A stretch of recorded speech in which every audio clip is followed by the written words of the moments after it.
दोस्तों चंद्रयान 3 लगातार कमाल कर रहा है और इस बार उसने कुछ ऐसे वीडियोस भारत के पास में भेज दिए हैं कि जिसने भी उनको देखा है, उन भयानक वीडियो को देखा है, उसके बाद में उनका चांद के प्रति व्यवहार ही बदल चुका है। तो दोस्तों आखिर हमारे चंद्रयान 3 ने ऐसा क्या कमाल कर दिया है और आखिरी पड़ाव के अंदर ये पहुंच चुका है।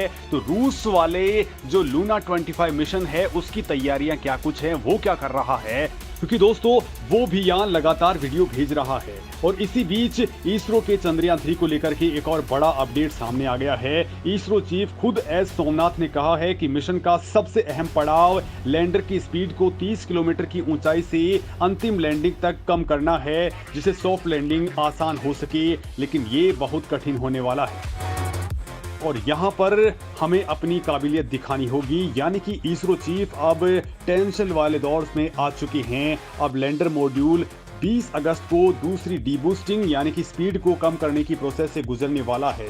दोस्तों हमारा यान 113 किलोमीटर की ऊंचाई पर चक्कर लगा रहा है, लेकिन इसी दौरान इसरो ने कुछ ऐसा कहा है जो चिंता बढ़ा रहा है, क्योंकि इसरो चीफ खुद कह रहे हैं कि अब संकट बढ़ चुका है।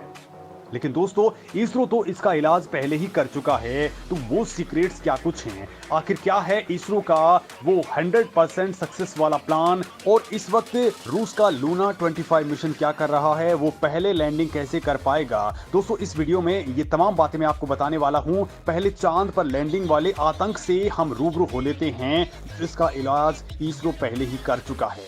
तो दोस्तों चंद्रमा पर लैंडिंग इतनी मुश्किल क्यों है, क्यों इससे सारे देश डर रहे हैं। तो दोस्तों चंद्रमा की सतह उबड़ खाबड़ है, गड्ढों और पत्थरों से भरी हुई है, कुछ सेंटीमीटर से लेकर के सैकड़ों किलोमीटर तक के क्रेटर्स हैं। सतह बिल्कुल असमान है। ऐसे में अंतरिक्ष यान के लिए कोई भी लैंडिंग मिशन विनाशकारी साबित हो सकता है। चंद्रमा पर लैंडिंग के अंतिम कुछ किलोमीटर पहले के हालात सबसे ज्यादा खतरनाक होते हैं। उस वक्त अंतरिक्षयान के थ्रस्ट से निकलने वाली गैसों के कारण चंद्रमा की सतह से काफी बड़ी मात्रा में धूल उड़ती है, जो on board computer, solar panel और सेंसर्स पर जम जाती है। और इससे न केवल रीडिंग गलत आने लग जाती है, बल्कि सोलर पैनल पर जमने के कारण पावर सप्लाई तक रुक जाती है। चंद्रमा की सतह पर उतरने के लिए अंतरिक्षयान को बड़ी मात्रा में ईंधन की जरूरत पड़ती है। इसके जरिए वो विपरीत दिशा में बल लगा करके नीचे उतरने के लिए गति को धीमा करते हैं, लेकिन इतना ईंधन लेकर उड़ना बहुत ज्यादा खतरनाक साबित हो सकता है। चंद्रमा पर पृथ्वी के मुकाबले वातावरण 8 गुना पतला है और ग्रेविटी भी धरती के मुकाबले 6 गुना कम है, और वो भी चंद्रमा पर हर जगह समान नहीं है। ऐसे में पैरासूट के जरिए किसी भी अंतरिक्षयान को उतारा नहीं जा सकता। साथ ही यान उतारते वक्त उनकी ट्रेजेक्टरी में बहुत ज्यादा प्रिसाइज कैलकुलेशंस की जरूरत पड़ती है।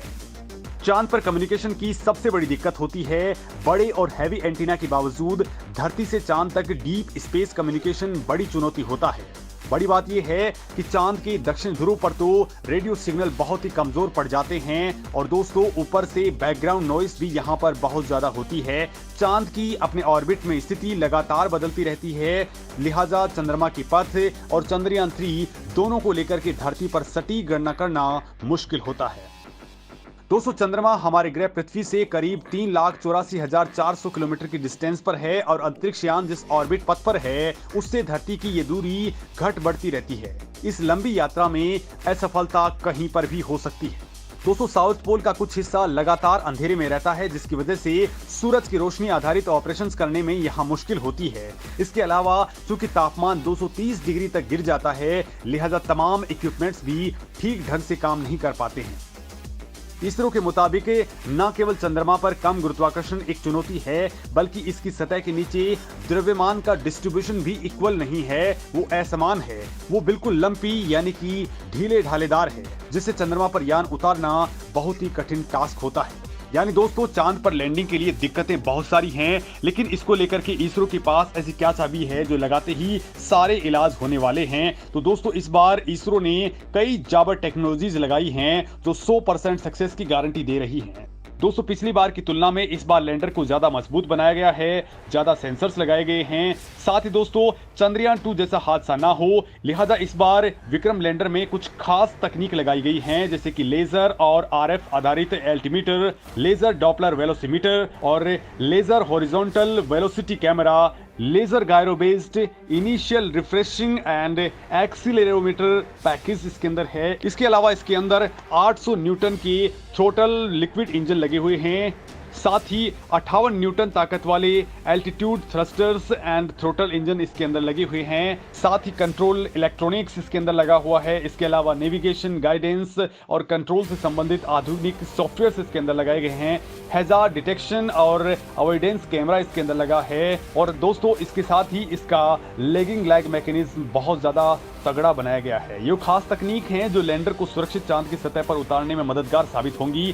दोस्तों लैंडर विक्रम के इंटीग्रेटेड सेंसर्स और नेविगेशन परफॉर्मेंस की जांच करने के लिए इसे धरती पर कई बार हेलीकॉप्टर से उड़ाया गया, टावर क्रेन से गिरा करके देखा गया। लैंडर के लैग मैकेनिज्म की परफॉर्मेंस को जांचने के लिए लूनर सिमुलेंट टेस्ट बेड पर कई बार इसको गिराया गया और बड़ी बात यह रही कि हर बार ये सक्सेस ही रहा, किसी भी वक्त ये फेल्योर गणना नहीं किया।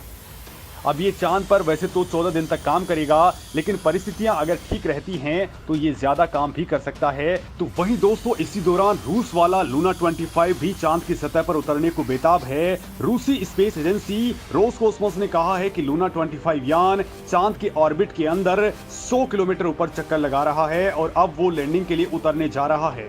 रूस की कोशिश है कि वो भारत से 2 दिन पहले ही यानी कि 21 अगस्त को ही चांद पर लैंडिंग करवा दे।